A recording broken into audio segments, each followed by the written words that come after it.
ইসলাম বিবর্জিত কোনো শিক্ষা ব্যবস্থা দিয়ে আল্লাহ পাকের জমিনে মুসলমানরা মার খাওয়া ছাড়া কোনো পথ নাই। ধিক্কার আপনার পড়াশোনার উপরে, থুতু নিক্ষেপ করতে হবে আপনার সার্টিফিকেটের উপরে। আমার কথা মন খারাপ করবেন না। আপনার বিবেককে জাগ্রত করার জন্যই এভাবেই রাতের পর রাত জেগে জেগে আমরা মানুষের দুয়ারে দুয়ারে ঘুরে বেড়াই, অনলি আপনাদের বিবেককে জাগ্রত করার জন্যই। আল্লাহি এছাড়া অন্য কোনো স্বার্থ আমাদের নাই। ধিক্কার আপনার সার্টিফিকেটের উপরে, যে সার্টিফিকেট আপনাকে 25 বছরে 25টা হাদিস শেখাতে ব্যর্থ। 25 জন নবীর নাম আপনি জানেন না, নবী সাল্লাল্লাহু আলাইহি ওয়াসাল্লামের 10 জন 11 জন স্ত্রীর নামও জানেন না, জান্নাতের সুসংবাদ প্রাপ্ত 10 জন সাহাবীর নাম ঝরঝরা করে বলতে পারেন না। নুরানির বাচ্চারা যে কয়েকটা হাদিস জানে, সেই হাদিস আমরা জানি না। আমরা ইস্তেঞ্জার আদব জানি না, কথা বলার আদব জানি না, চলাফেরা ওঠা বসার আদব জানি না, মসজিদের আদব জানি না, মাহফিলের আদব জানি না। মসজিদের আদব যে জানি না, এটা তো মসজিদে গেলেই বোঝা যায়।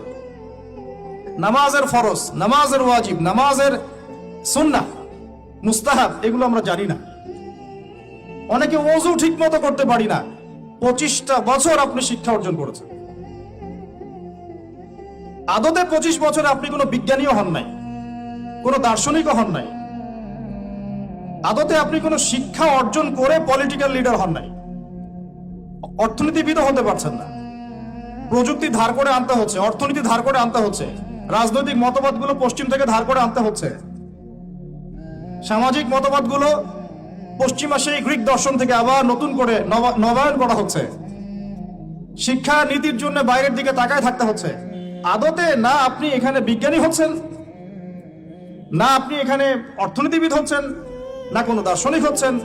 এই জেনারেশনের কথা বলছি, যারা এখন দেশ জাতি এবং বৈশ্বিক প্রেক্ষাপট ডিল করছেন, তারা আমাদের বাবারা অথবা তার বাবারা। বর্তমান জেনারেশন এই জায়গায় অনেক পিছিয়ে গেছে, এতটাই পিছিয়ে গেছে যে শিক্ষককে যে সম্মান করতে হয়, এই সম্মান বোধটুকু উঠে গেছে। বাবাকে সালাম দিতে হয়, এই সম্মান মর্যাদা বোধটুকু উঠে গেছে। মায়ের সাথে ভালো ব্যবহার করতে হয়, এটা সেই তো কবে উঠে গেল। আর সমাজে ওই জায়গা দখল করলো বৃদ্ধাশ্রম। দিন দিন জেনা বাড়তে থাকলো, ব্যভিচার বাড়তে থাকলো, হারাম খাওয়া বাড়তে থাকলো, সুদ বাড়তে থাকলো।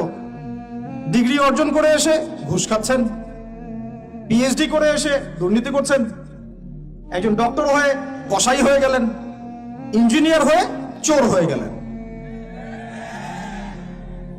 আমি অবাক হব না আগামী 10 বছর পরে এই টিকটক প্রজন্ম যদি আরেকটা প্যারালাইজড প্রজন্মের রূপ নেয়। এটা তো অবাক হওয়ার কিচ্ছু নাই।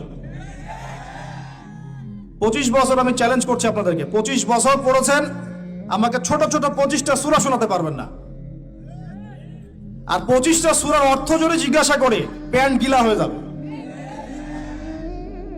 এই যে ঠিক বলছে আর দাঁত বের করে হাসছে, ভাবখানা এমন আমি এখানে কোনো কৌতুক করছি। এত কমন সেন্সিন জেনারেশন তৈরি করেছেন, এত কমন সেন্সিন, এত বেয়াদব, এত আদবহীন।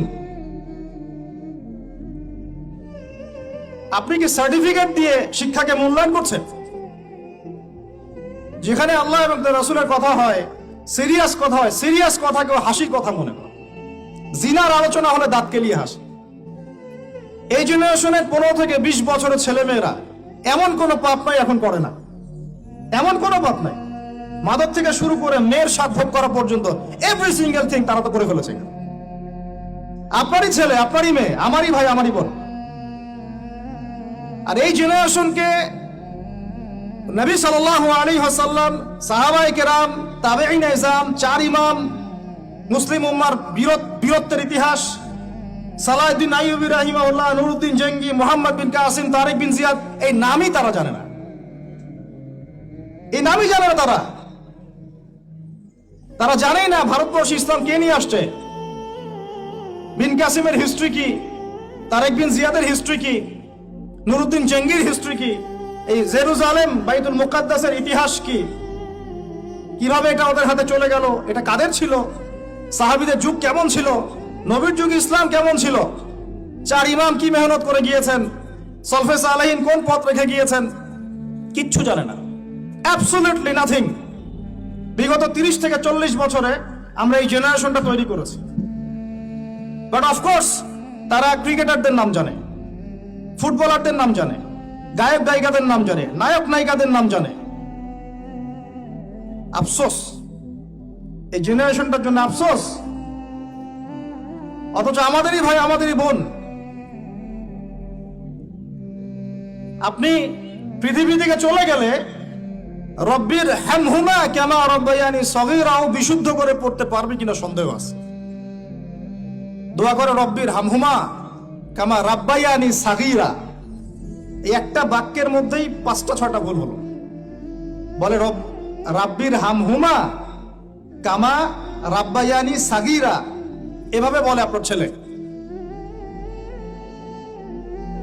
ব্যর্থ পিতা আপনি, একজন ব্যর্থ পিতা, একজন ব্যর্থ মা। যে মা, যে পিতা সন্তানকে কোরআন শেখাতে পারলো না, এর চেয়ে হতভাগায় পৃথিবীতে কেউ নাই। কোরআন আল্লাহ পাক আপনাকে দিয়েছেন শোকেজের মধ্যে তুলে রাখতে। বাবা মারা গেলে 3 দিনের দিন বের করবেন, 40 দিনের দিন বের করবেন, আর বছর কি দিন বের করবেন। ওই দিন হুজুরকে খুঁজবেন, হুজুর আসেন জানাজা পড়াই দিয়ে যান। অন্য সময় দাড়ি টুপি পাগড়ি জুব্বা দেখলে ভয় আতঙ্কে বাড়ি ভাড়া পর্যন্ত দেন না। হুজুরকে দরকার হয় কখন? নিজের জানাজার সময়, বাড়ির কেউ মরলে, দোকান উদ্বোধন করবে, তখন জিলাপি আর খরমার দরকার হয়। আর আমরাও এমন গায়রতহীন হয়ে গেছি, 500-1000 টাকার জন্য আবার জানাজা পড়াতেও যাই। একটা প্যারালাইজড নোংরা প্রজন্ম গড়ে তুলছি আমরা। শিক্ষার কিছুই নাই, এখন কিচ্ছু নাই। আপনি কি মনে করছেন আমি আমার আবেগ থেকে কথা বলছি না? প্রত্যেকটা কথার রেফারেন্স এবং দলিল আমি আপনাকে ডিবেট করে প্রমাণ করতে পারবো। ইসলাম তো আস্তে আস্তে মিটিয়ে দিয়েছেনই, এখন যে নৈতিক শিক্ষাটুকু ছিল সেটাও নাই। এরা সার্টিফিকেটের জন্য পড়াশোনা করে, অনলি ফর চাকরি, অনলি ফর একটা ইন্টারভিউ। এই শিক্ষায় শিক্ষিত হয়ে এই জাতি কোনোদিনও সফল হতে পারবে না ইনশাআল্লাহ, কোনোদিনও না। ইসলাম বিবর্জিত কোনো শিক্ষা ব্যবস্থা দিয়ে আল্লাহর জমিনে মুসলমানরা অধঃপতন ছাড়া আর কিচ্ছু পাবে না। ইসলাম বিবর্জিত কোনো শিক্ষা ব্যবস্থা দিয়ে আল্লাহ পাকের জমিনে মুসলমানরা মার খাওয়া ছাড়া কোনো পথ নাই। মূল কথায় আসেন। মূল কথা হচ্ছে আমরা ইসলামিক ফ্যামিলিতে জন্ম নিয়েছি, কালিমা লা ইলাহা ইল্লাল্লাহ এর অর্থই বুঝি না। আমরা ঈমান ভঙ্গের কারণ জানি না। ঈমান ভঙ্গের 10টা কারণ আছে, এটা আমরা জানি না। আমরা হয়তো অনেকে জানি ওযু ভঙ্গের কারণ কয়টা, কোন কোন কাজ করলে, কোন কোন কথা বললে ঈমান ভঙ্গ হয়ে যায়, এটা আমরা জানি না। মুসলিম পরিবারে জন্ম নিয়েছি, আমরা ইসলামের এই নিয়ামত মোটেই স্বীকার করতে পারি নাই, বুঝতে পারি নাই। যারা সংগ্রাম করে, সবর করে, রক্ত দিয়ে, জীবন দিয়ে ইসলাম প্রতিষ্ঠা করেছিলেন নবীর যুগে, তারা বুঝতেন ইসলামের স্বাদ কি, তৃপ্তি কি, ইসলামের নূর কি জিনিস। রেডিমেড পেয়েছি ইসলাম, ইসলামের আলিফ পর্যন্ত আমাদের ভিতরে ঢোকে নাই এখনো। শিরক, শিরক কত প্রকার, কি কি, ম্যাক্সিমাম জানে না, ম্যাক্সিমামই না। মুসলিম পরিবারে জন্ম নিয়েও ওই যে মাজার পূজা করছে, কবর পূজা করছে, তার ধারণা যে ওইখানে গেলে আল্লাহকে পাওয়া যাবে। শিরক কি কেন জানে না। মুসলিম পরিবারে জন্ম নিয়ে বলছে যে এই বিশ্বটা আল্লাহ পাক সৃষ্টি করেন নাই, নাউজুবিল্লাহ, বিগ ব্যাং থেকে সৃষ্টি হয়েছে। কথা কি বুঝতে পারেন? বুঝেন নাই মনে হয়, নাকি আমি ভুল জায়গায় ভুল ওয়াজ করতেছি? মুসলিম পরিবারে জন্ম নিয়ে বলছে মহাবিশ্ব বিগ ব্যাং থেকে সৃষ্টি হয়েছে, মানে আল্লাহ সৃষ্টি করেন নাই। বুঝেন বিগ ব্যাং কি জিনিস? আল্লাহ পাক সূরা আম্বিয়াতে বলেছেন, আওয়ালাম ইয়ারাল্লাযীনা কাফারু, কাফেররা কি দেখে না, আন্নাস সামাওয়াতি ওয়াল আরদা, এই পুরো সাত আকাশ এবং এই জমিন পৃথিবী, কানাতা রাতকান ফাফাতাকনাহুমা, এটা একটা বিন্দুর মধ্যে ছিল। সাত আকাশ এবং জমিন এক বিন্দুর মধ্যে ছিল। ফাফাতাকনাহুমা, আমি আল্লাহ এটাকে বিস্ফোরিত করে আলাদা করে দিলাম। সুবহানাল্লাহ। তাহলে কে আলাদা করলো? এখনকার শিক্ষানীতি আপনাকে বলবেন না, আল্লাহর কনসেপ্ট এখানে নাই, ওটা অটোমেটিক্যালি সৃষ্টি হয়েছে। এবং আপনি পরীক্ষায় পাশের জন্য সেটা লিখবেনও, আপনি নিজেও মুশরিক হয়ে গেলেন। লা ইলাহা কালিমা পড়ার পরেও, লা ইলাহা ইল্লাল্লাহ কালিমা পড়ার পরেও মুশরিক হয়ে গেলেন। আল্লাহ পাকের হালাল অর্থনীতি আমরা হারাম করে দিলাম, আল্লাহ পাকের হারাম অর্থনীতি ফরজ করে নিলাম। সুদ এখন ফরজ পুরো বিশ্বে, কেউ সুদের বাইরে নাই। আমি আপনি কেউ না, কেউ না। এবং যে কাগজের টাকা ইউজ করছি এর মতো সুদ আছে, ইলেকট্রনিক মানি ইউজ করছি এর মতো সুদ আছে। এ কে বুঝাবে এগুলো মানুষকে? আমরা তো পড়ে আসি হাত বাঁধা নিয়ে, কে কোথায় হাত বাঁধি, আমিন জোরে না আসতে, এইগুলোই আমাদের আলোচনার ইস্যু। ওদিকে যে গোড়াতেই আমার একদম আগুন লেগে গেছে, ওর কোনো খবরই নাই। আমরা সিলি বিষয়গুলো নিয়ে, সিলি বলছি এই তুলনায় যেগুলো মুস্তাহাব পর্যায়ের আমল, এগুলো মুস্তাহাব পর্যায়ের আমল, সুন্নাত সর্বোচ্চ। আমরা ফুকাহায়ে কেরামের পরিভাষায়, উসুলের পরিভাষায় এটাকে বলি মুস্তাহাব পর্যায়ের আমল। আমরা এইগুলো নিয়ে ঝগড়া করে মসজিদ ভাগ করতেছি। অর্থনীতির মধ্যে সুদ, পুরো বিশ্ব ব্যবস্থার মধ্যে হারাম, তাগুতি শক্তি, পুরো ওয়ার্ল্ডের যে রাজনীতি এর মধ্যে কুফর, ইহুদি, খ্রিস্টান, জায়নিস্টদের আগ্রাসন, প্রত্যেক দেশে দেশে মুসলিমদের উপরে নির্যাতন, শিক্ষানীতির মধ্যে ইসলাম বিবর্জন, সব চলতেছে। আর আমরা ছোট ছোট বিষয়গুলো নিয়ে তর্ক করতেছি। যখন এখন এরকম অক্টোবর মাসের মতো জাজল্যমান দৃষ্টান্ত যে ফিলিস্তিনে কি হচ্ছে, এরকম সময়েও মানুষ জালেমের বিরুদ্ধে না গিয়ে মাজলুমের বিরুদ্ধে যাচ্ছে। এইরকম ইস্যুতেও মানুষ মাজলুমদের পক্ষ না, কিছু কিছু মানুষ মাজলুমদের পক্ষ না নিয়ে জালেমদের পক্ষ নিচ্ছে, সমাজের শায়েখ পরিচয় দিচ্ছে। লজ্জা, মানুষের লজ্জা যখন থাকে না, মানুষ যা ইচ্ছা তাই বলতে পারে, যা ইচ্ছা তাই করতে পারে। এরকম একটা অবস্থায় মানুষ কিভাবে জালেমদের পক্ষ নিতে পারে? তো বিশ্ব সম্পর্কে তো চোখ কান খোলা রাখতে হবে আপনাকে আমাকে।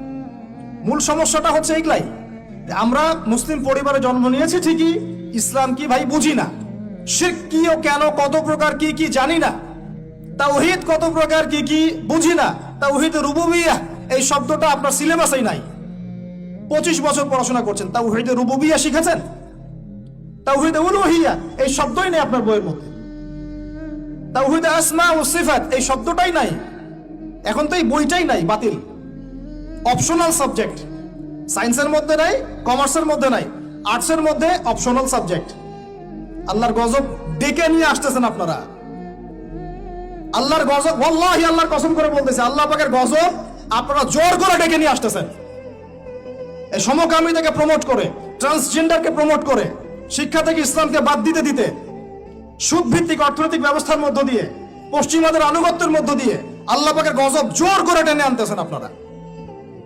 আমরা সতর্ক করতেছি আপনাদেরকে, আল্লাহর গজব চলে আসলে কেউ রেহাই পাবে না, না ভালো আর না মন্দ, কেউই না, কেউ না। আর আমরা যারা ভালো সাজার চেষ্টা করতেছি, ভাই আমি নিজে বাঁচলে বাপের নাম, ওর উপরে আগে, সবার আগে আযাব আসবে, ওর উপরে আগে আযাব আসবে। কারণ সে জানতো, জেনেও কথা বলে নাই কেন, জেনেও মানুষকে সতর্ক করে নাই কেন।